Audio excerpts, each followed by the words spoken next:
شروع اللہ کے نام سے جو بڑا مہربان نہایت رحم کرنے والا ہے۔ السلام علیکم ناظرین۔ ابن عقیل اپنا واقعہ لکھتے ہیں کہ میں بہت ہی زیادہ غریب آدمی تھا۔ ایک مرتبہ میں نے طواف کرتے ہوئے ایک ہار دیکھا جو بڑا قیمتی تھا۔ میں نے وہ ہار اٹھا لیا۔ میرا دل چاہتا تھا کہ میں اسے چھپا لوں، لیکن میرا ضمیر کہتا تھا ہرگز نہیں، یہ چوری ہے، بلکہ دیانتداری کا تقاضا یہ ہے کہ جس کا یہ ہار ہے اسے میں واپس کر دوں۔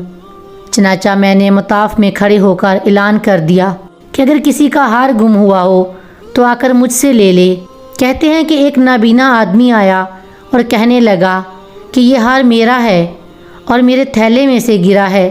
میرے نفس نے مجھے اور بھی ملامت کی کہ ہار تو تھا بھی نابینا کا، اس کا کسی کو کیا پتہ چلتا، چھپانے کا اچھا موقع تھا، مگر میں نے وہ ہار اسے دے دیا۔ نابینا نے دعا دی اور چلا گیا۔ کہتے ہیں کہ میں دعائیں بھی مانگتا تھا کہ اللہ میرے لیے کوئی رزق کا بندوبست کر دے۔ اللہ کی شان دیکھیں کہ میں وہاں سے ہلا آ گیا۔ یہ ایک بستی کا نام ہے۔ وہاں کی ایک مسجد میں گیا تو پتہ چلا کہ چند دن پہلے امام صاحب فوت ہو گئے تھے۔ لوگوں نے مجھے کہا کہ نماز پڑھا دو۔ جب میں نے نماز پڑھائی تو انہیں میرا نماز پڑھانا اچھا لگا۔ وہ کہنے لگے تم یہاں امام کیوں نہیں بن جاتے؟ میں نے کہا بہت اچھا۔ میں نے وہاں امامت کے فرائض سر انجام دینے شروع کر دیے۔ تھوڑے دنوں بعد پتہ چلا کہ جو امام صاحب پہلے فوت ہوئے تھے ان کی ایک جوان سال بیٹی ہے۔ وہ وصیت کر کے گئے تھے کہ کسی نیک بندے سے اس کا نکاح کر دینا۔ مقتدی لوگوں نے مجھ سے کہا جی اگر آپ چاہیں تو ہم اس یتیم بچی کا آپ سے نکاح کر دیتے ہیں۔ میں نے کہا جی بہت اچھا۔ چنانچہ انہوں نے اس کے ساتھ میرا نکاح کر دیا۔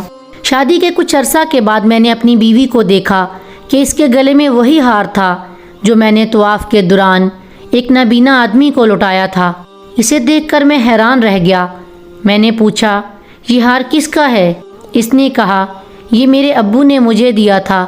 میں نے کہا آپ کے ابو کون تھے؟ اس نے کہا وہ عالم تھے، اس مسجد میں امام تھے اور نابینا تھے۔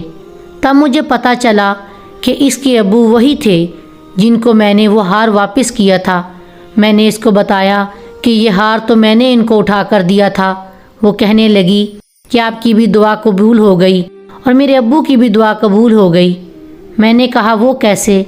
اس نے کہا کہ آپ کی دعا تو اس طرح قبول ہوئی کہ اللہ تعالیٰ نے آپ کو گھر بھی دیا، گھر والی بھی دی اور رزق بھی دیا، اور میرے ابو کی دعا اس طرح قبول ہوئی کہ جب وہ ہار لے کر واپس آئے تو وہ دعا مانگتے تھے کہ اے اللہ ایک امین دیانتدار شخص نے میرا ہار مجھے لٹایا ہے، اے اللہ ایسا ہی امین شخص میری بیٹی کے لیے خاوند کے طور پر عطا فرما دے۔ اللہ نے میرے باپ کی دعا بھی قبول کر لی اور آپ کو میرا خاوند بنا دیا۔